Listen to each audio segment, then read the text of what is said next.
Le plan militaire majeur à Rafah ne devrait pas se poursuivre sans un délai crédible. Un plan crédible pour assurer la sécurité et le soutien de plus d'1 million de personnes qui s'y abritent.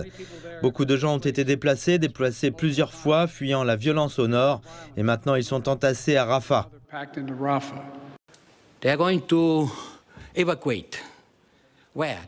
Ils vont évacuer. Où cela? Sur la Lune? Où vont-ils évacuer ces gens? Si la communauté internationale estime qu'il s'agit d'un massacre, que trop de gens sont tués, il faudrait peut-être qu'elle réfléchisse à la fourniture d'armes.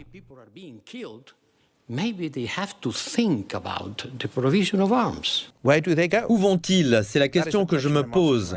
C'est une question que les Nations Unies posent, que l'UNRWA pose, que le secrétaire général pose, et je pense que c'est une question que chaque commandant et chaque représentant du gouvernement en Israël doit poser. Je ne vais pas en dire plus parce que nous avons une enquête en cours, mais comme je l'ai dit à plusieurs reprises depuis l'année dernière, respectez la loi maintenant, mais ne vous plaignez pas plus tard. Mon espoir sincère est que les négociations pour la libération des otages et une certaine forme de cessation des hostilités aboutissent pour éviter une offensive totale sur Rafah, où se trouve le cœur du système humanitaire et qui aurait des conséquences dévastatrices.